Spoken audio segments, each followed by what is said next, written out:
Hey guys, it's Eagle, and welcome back into another episode of Monifactory. Really eventful episode last time. We built ourselves an expansion to the base, got ourselves our first EBF, smelting up our first aluminum, and we met a strange AI that is hopefully going to be able to help us on our path through this pack. If you guys are liking the videos so far, please hit the like button and subscribe if you are new and want to see more. It really helps me out. Also, started a new Discord server. I'm going to leave the link for that down in the description, so go ahead and join that and hang out with us all in there. First things first, I'm going to kind of talk about the things I did in between episodes. Made a few different upgrades. First, we made ourselves some LV exoskeleton legs that give us a little bit of boost of speed and give us a step assist so that we can walk up one block jumps easily. We also built ourselves the leadstone jetpack, which is our first ability to fly. It's not great, but it's a good start, and we'll be able to upgrade this as we go. We also let our EBF go to work a little bit, and we have ourselves a good amount of aluminum to get us started, as well as some energetic alloy, which will become useful very, very soon. Then we readjusted our steam turbines and steam boilers, upgraded the pipes to large aluminum, and we gave them all multi-cycle injectors and a hardened integral component to upgrade them. So all of these things are going at full blast now, and these cables are just not going to cut it. More on that later. And lastly, we gave our chests an upgrade into the aluminum variant, and these things are massive. So this will probably be, crossing my fingers here, the last time I will have to use these chests for bulk storages, and that's kind of what I want to get into today. We're going to start AE2 later on. Now, before we can go forward today and do all of the technical things that we want to get done, we have to go fulfill the wish of Alicia, the AI that we met last episode. She said that she needed to get powered because she cannot regain her full functionality until we do so. Now, don't have much in the way of power yet, but what I do have is a battery buffer and some batteries, so hopefully this is enough to at least get her started and up and running for a while until we progress a little bit more. So let's go ahead and find her again. Alright, down here I have installed some cable into the back of Alicia, hoping this will work, as I don't really understand much about the inner workings of this thing, so hopefully we'll get some kind of cue. She hasn't said anything since I've been down here, so I think she's running in a low power state. Let's go ahead and get these things attached. We need to wrench this around a little bit. Put those in. Okay, well, it's something slight, but... oh. Thank you. This is but a start to the power requirements necessary to regain my full functionality. Now, go forward and continue your journey. I will speak to you soon. Alright, well let's hop into it then. Seems pretty clear what we need to do next. Let's head back to the base. Back to the base, and we're ready to get rock and rolling with HNN. However, we're going to need a special place for this, and that's exactly what this building over here is going to be. Before we can start diving into HNN and all that it has to offer, we got to build ourselves a base expansion. Let's hop into it.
I like the way this turned out.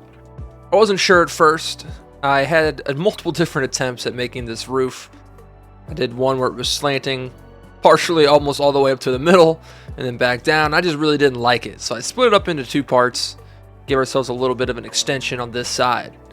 we're ready to go ahead and move in our HNN machines into here. And that will put us right here. We made 7 of them. And the reason I made 7 is because if you go into the quest book, in the overworld mobs, there are 7 total overworld mob types. And we're going to try to get them all. Obviously, we're going to need more of certain types. But for right now, I think we're just going to try to train up these data models one at a time. Or hopefully all at a time, assuming we have the power requirements that we're going to need. But let's go ahead and put these in here. So we're going to probably have them on this side. I think what we're going to do is we're going to place down all of them here, and they're going to have a corresponding drawer on the top of them for all of the different things. And then we are going to power them from the bottom. Eventually, we're going to have the pulsating polymer matrix, which is the item that we need to actually get this to run. We're going to need to automate that, and I have plans for that as well. Before we can do that, we're going to need to make sure that we're going to have enough power. In order to transfer that power, we're going to need some energetic alloy energy conduits, which just require the conductive iron, some energetic alloy, and some more conduit binder. We have a lot of conduit binder, and we smelted up a lot of energetic alloy. Now all we got to do is probably gather up all this cable, and we're going to switch it to the next tier. So let me go ahead and rip this out and upgrade all the cables. Go, cables upgraded. It's nice that it takes 1 of these conductive iron energy conduits to make 3 of the energetic alloy energy conduits. So we've got to 3x those cables. Definitely going to need more, but for right now, these are going to be perfect. We rerun those, and we're going to make a little bit of a basement kind of corridor underneath all 3 of these places to run some cable. So let me go ahead and do that real quick too. All right, we have these installed and we have them all hooked up to power. I made a basement, more of a tunnel for cables to be run better in the future. So we go down here, boom, and we have the energetic alloy energy conduit coming all the way over here from our power.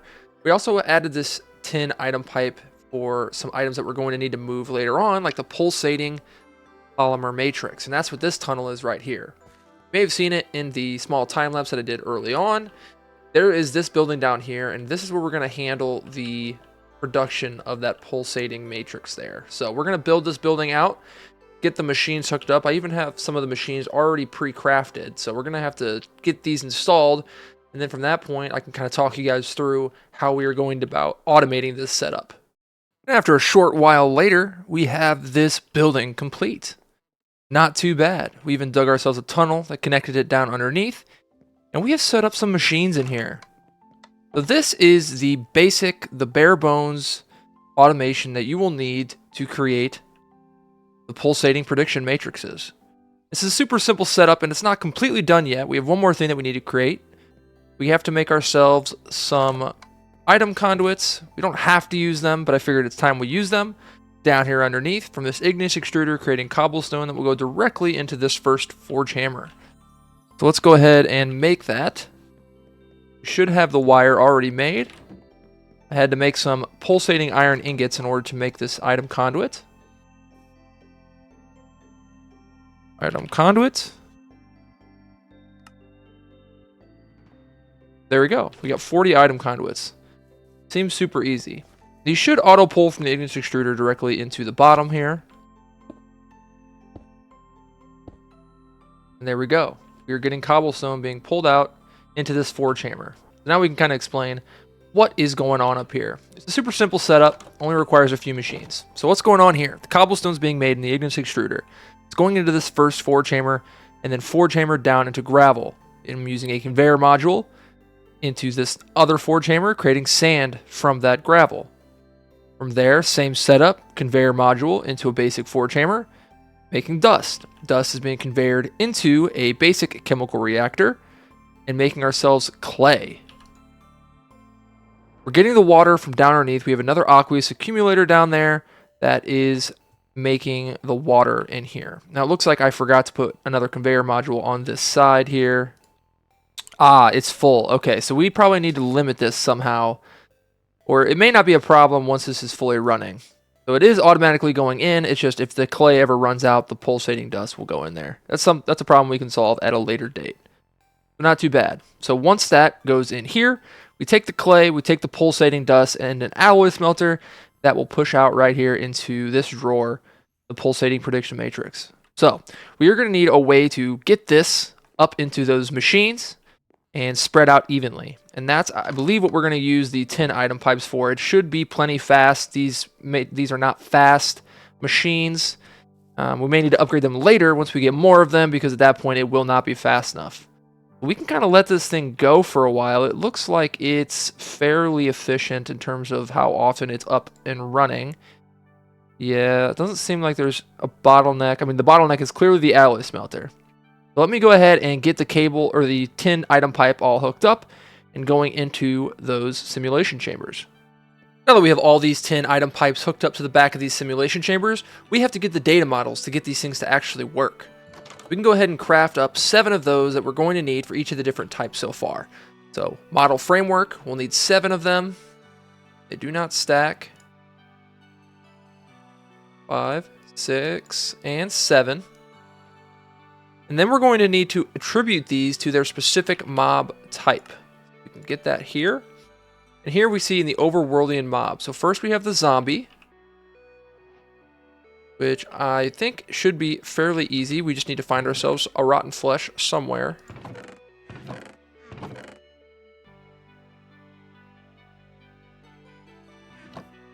We can make the zombie data model. For right now, I'm just going to use this zombie data model to kind of show that this should be working, hopefully. And I believe once we plug this in, it should start also putting in all of the prediction matrices as well. There we go. So we can see this thing is now producing predictions. So I'm going to go ahead and make the rest of these model frameworks and hook them in and see where we're at from a power production side. Because if we do not have enough power to run them all, I'm definitely going to want to upgrade the power setup as well. And it also may require us to upgrade this setup down here at some point. I don't think we're there yet, but it's something that we'll definitely need to do. Alright, back in front of our simulation chambers, and we have crafted all of the data models for all of the Overworldian mobs. And I put them each in a different one, so zombie, skeleton, creeper, slime, and spider. Now, our power is able to supply enough power for all 5 of these to be able to run simultaneously. However, whenever I put in the witch or the guardian, it cannot handle it anymore. So we will have to upgrade that power setup for sure. But before we do that, I want to get a way to extract these items out of it, because once these get full, it will stop. We want to be able to pull these items out, and we're going to do that with functional storage. So I have a few things queued up in my hotbar here that I want to make, like the drawer controller, linking tool, and the configuration tool. Let's go ahead and make these. It looks like this requires an emerald, which I don't know if we have yet, so we may have to hold off on the configuration tool for now. We will definitely need that. So we'll have to do that before we finish this setup. But first off, we want to do the drawer controller. We can use diamond blocks for, which we should have some. Let's just go ahead and take all of them for right now. Block of diamond. There we go. We have a drawer controller. We're also going to need this linking tool, which is paper and gold. Should have some gold in here. We're going to need some paper as well. I don't know if I have any laying around. I do, so we don't have to worry about crafting that. Get ourselves the linking tool. Very nice. And then the configuration tool will require the emerald. We will do that in a moment. So for each of those different ones, we're going to do the 1x2 drawers. We'll do spruce 1x2 drawer. So we can have a spot for the prediction and the matter. Okay, so let's make few of these. We're going to need a lot of chests and some spruce. We actually already have a few of them, so that's good. And there we go. There's our 7. Cool. Now, I'm not sure if these will auto output up to the top. We'll have to see. Place this down. Can we alter this? You may need to have an upgrade on these drawers to actually get it to pull.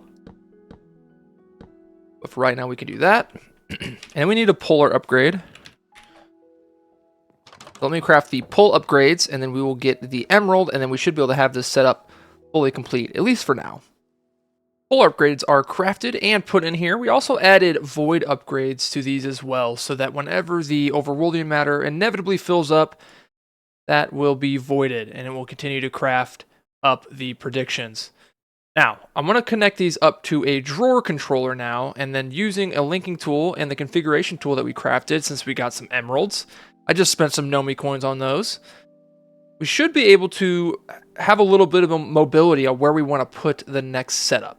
Because what we're going to plan to do is pull out just the predictions from these into a respective chamber to get some items from it. So this is just going to be a proof of concept for right now, and then once I am ready to start actually getting some resources from this, I will move this and make the setup a bit more permanent. But for now, we're going to go ahead and place this up here. We're going to take out our linking tool. We are added to that tool. We are configured to that tool. And you can see there's a green bounding box of the range of this controller. And this controller range can be upgraded in the same way that the drawers can be upgraded using the functional storage upgrades, which I am planning to add to every single one of these. Now, once I have that connected to this, I can right-click on each drawer and have it added to our functional storage network here. So if we swap away from this, I can look at this drawer controller and see that it has access to all of those different items and all of these drawers that are attributed to it. Now, I'm also going to want to lock these drawers as well using the configuration tool, which is set to locking mode now. Right-click it. You can see a little lock icon gets added above it. This will make sure that if we ever do use up all the predictions in here, it won't start to fill up the other buffer with the overworldian matter. So this will just keep this nice and clean, and these drawers will stay in this configuration regardless of how many are inside of them. So this is a super cool setup, and this is going to become very, very useful in this setup as well as we want to expand it and improve it. But very nice. So far we can see that these things are working. Slowly but surely they are getting upgraded and giving us better chances at getting our predictions. Now that this basic automation is done for the time being, I am going to move into applied energistics. And the first thing we're going to need to do to get started on that is to get ourselves some Certus quartz, which is obtainable in the Nether. So we're going to make ourselves a nether cake so that we can travel there. To do this, we're going to need to make some hellish matter, which is not too hard to make. We just need to get some netherrack, and we can surround the netherrack with overworldian matter to get ourselves some hellish matter. But how do we get netherrack before that? We need to combine the dust that we've been making and some lava in a chemical reactor to get this netherrack. So I went and gathered a few buckets of lava just for the initial part, and we added a chemical reactor in here. Gotta add in all the lava and the dust. This will make us our netherrack. It is not very efficient, but it's a good start. Now that we have the netherrack, we can grab ourselves some of this overworldian matter and craft it into some hellish matter. I think we're going to need a few of them. I know we're going to need at least 3 to start. We need 3 of those. We need obsidian and we need soul sand. And for soul sand, I believe it's just sand and hellish matter. And hellish matter. Cool. And then we need the cake base, which is flour, sugar, milk. That's not too bad. And let me go search for a cow and try to find ourselves some milk. Found the cow.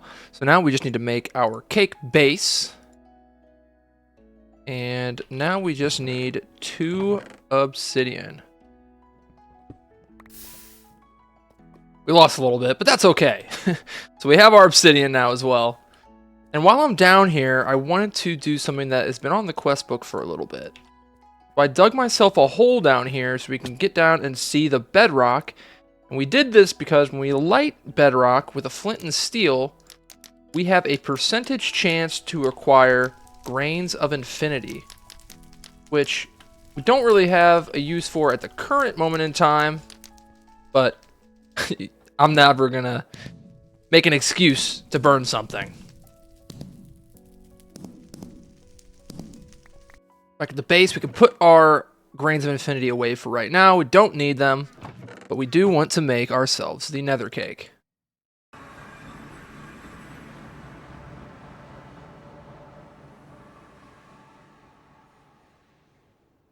Gotta say, I don't think we could have spawned in a more dangerous location.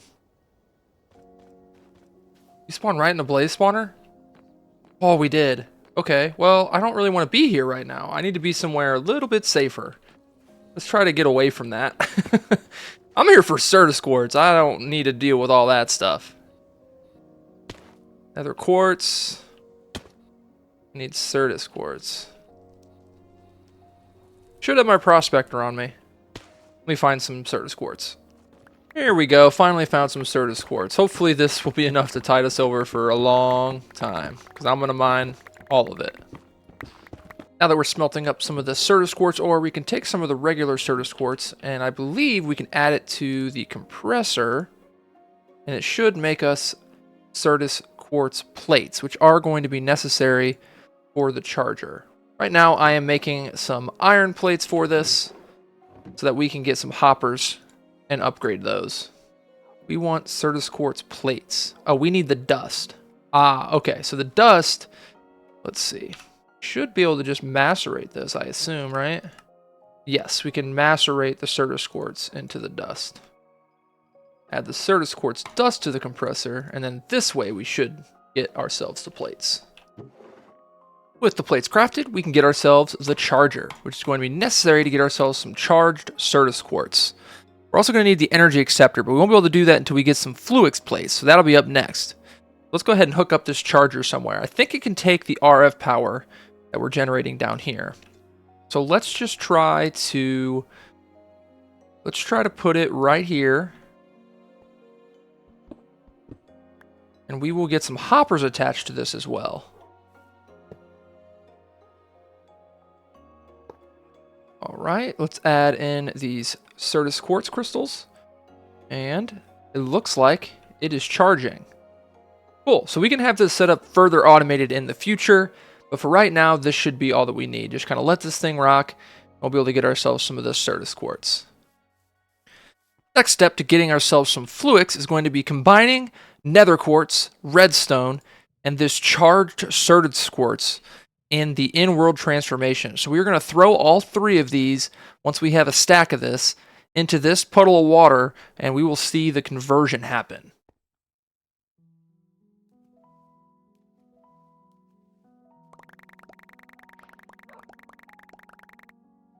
Now that we have the Fluix plates made, we can go ahead and make ourselves the energy acceptor, which is going to be the start of our AE2 system. Should open up quite a bit of stuff for us here. Before we get too carried away with the AE2 stuff, we are going to need to get ourselves firmly into MV, making MV circuits before we can really start to utilize applied energistics. So we're going to go ahead and go back to the quest book and start ticking some things off here. One thing I wanted to get started on right now, and I've already kind of started the process, is making ourselves the Pyrolyse oven. And I have made all the components for it except for the controller block. So let's see how hard this is going to be to craft. ULV machine hull, Cooper nickel wire, couple pistons, and a pump. We're good on circuits for right now. I just made a batch of 32 of them, so we have enough for the time being. Let me gather all the stuff for this, make ourselves the Pyrolyse oven, and then we will get this thing installed. Crafting up the Pyrolyse oven here, and we should have all the components that we need. Might need one extra one of these, just in case. Get this thing built.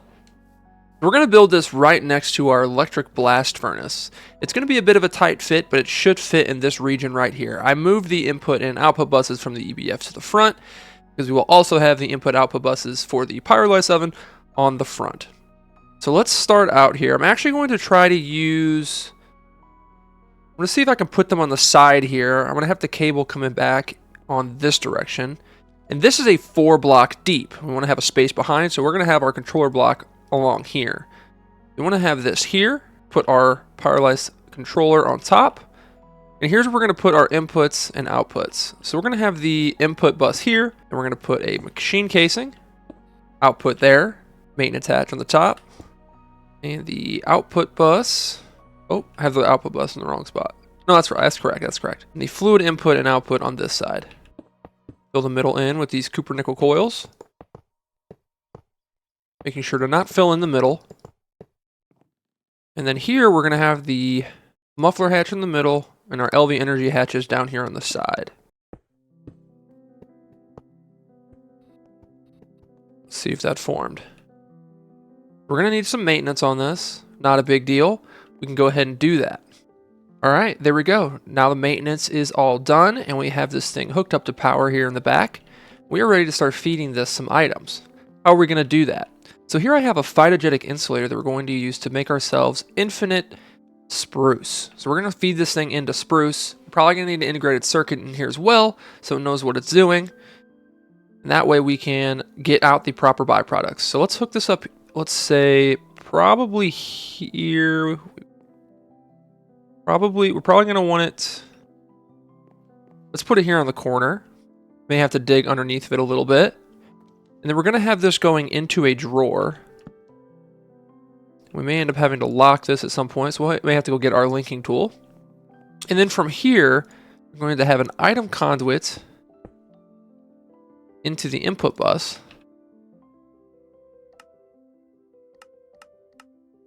And then we're going to add a filter to this that is only spruce logs. Then insert the filter into the extract portion of this conduit. So now when this fills up with the saplings and the logs will go directly into this input bus. Now, we need to power this thing, and we also need to get it some water. We're just going to siphon some power from underneath.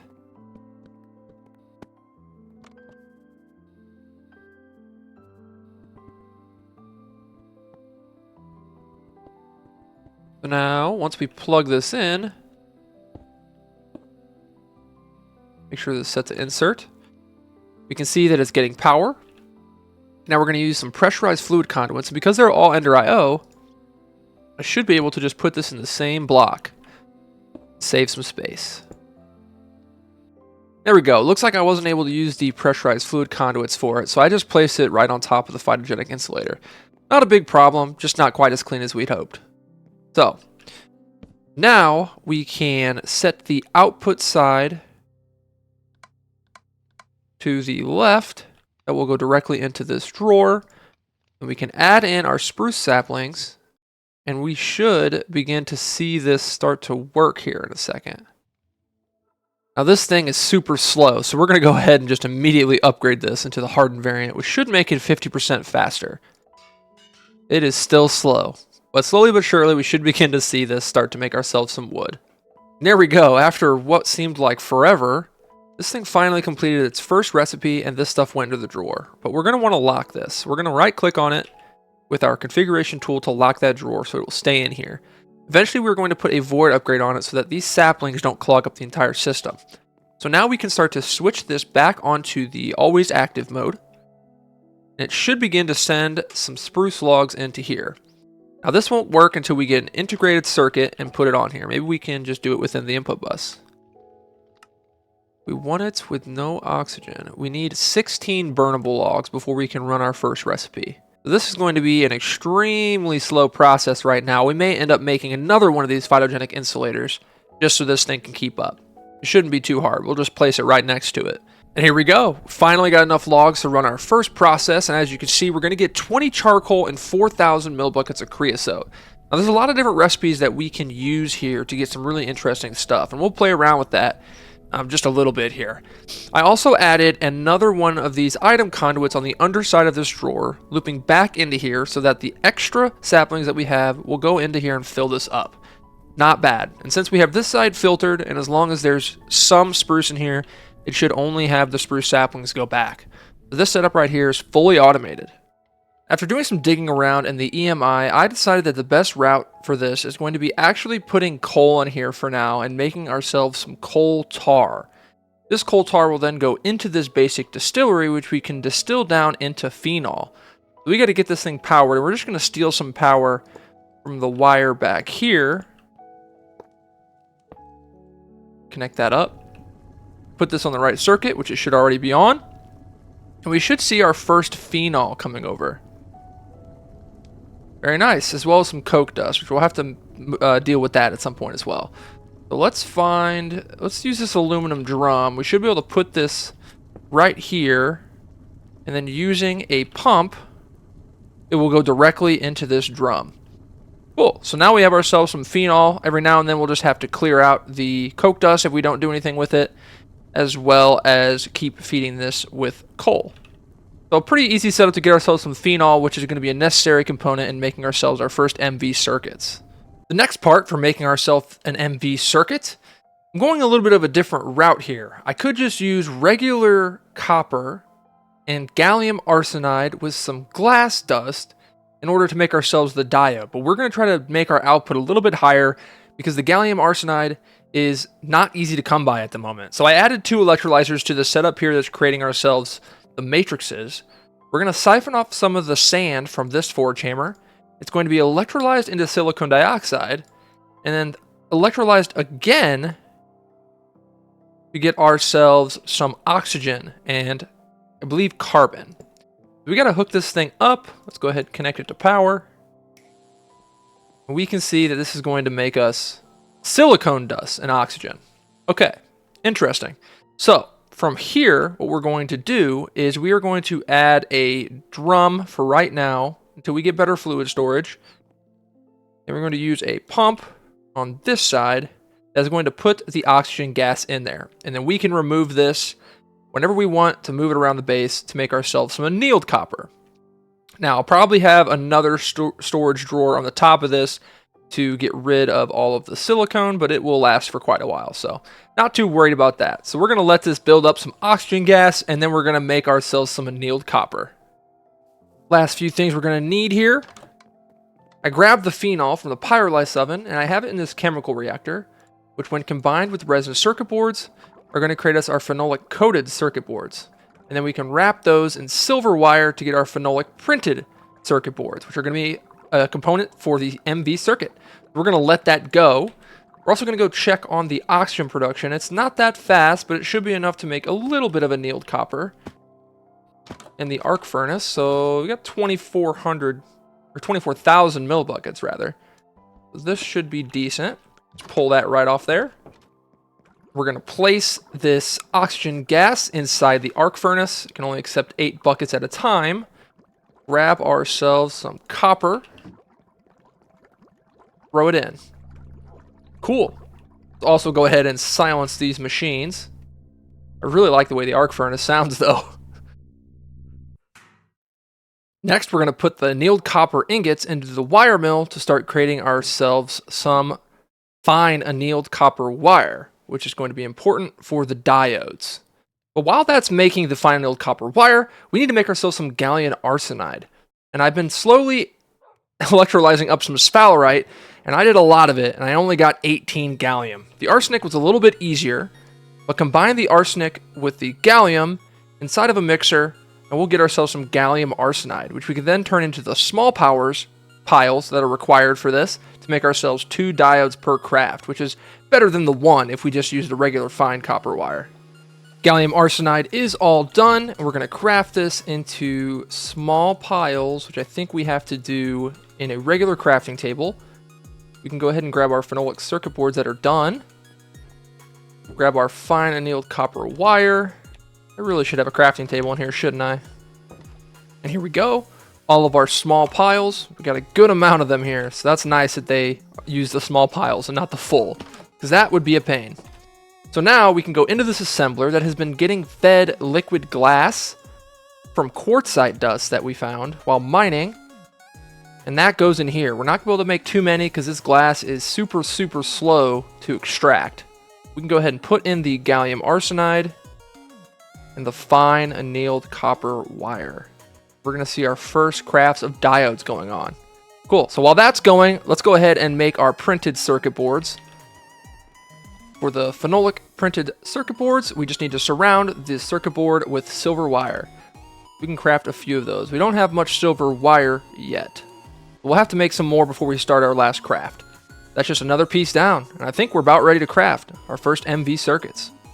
Coming down to the wire here, and I just kind of want to round out this part of the quest book. We're going to go ahead and accept this quest for the Pyrolyse oven, and the last thing I'm seeing here that's really of note is going to be making ourselves our first MV machine hole. We have that recipe saved here, and hopefully we should be able to craft that. We've kind of been preparing for it the entire time, so let's go ahead and do that. Need an MV machine casing, which is aluminum. And there we go, we have our MV machine hole.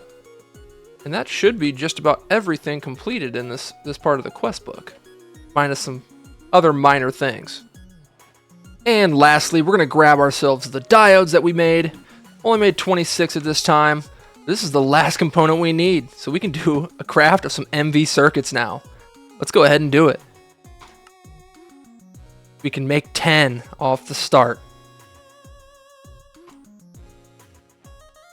Here we go. Tear up, baby. And that's where I'm going to call it for today, guys. What an amazing episode. Has to be some of the most progress we've made in an episode to date. This one took a long time to film, so I had to figure out some differences between this pack and some other packs that I've been playing. But it was a lot of fun. If you guys did enjoy and you appreciate this type of video, please hit the like button. It helps me out a lot. And if you're new and you want to see more, go ahead and subscribe and stick around a little bit. And don't forget to click that join Discord button down in the description. In the next episode, we can really start to dig our heels into MV by simulating some loot from these chambers over here, as well as making our first MV machines and speed up the processes of everything. So I'm super excited. I also find it strange that I haven't heard from Alicia yet since the beginning of the episode. I'm thinking she's still powering up. So hopefully whenever she wants to speak to us again, she's pleased with the progress we've made. But until then, guys, it's been Eagle. Peace.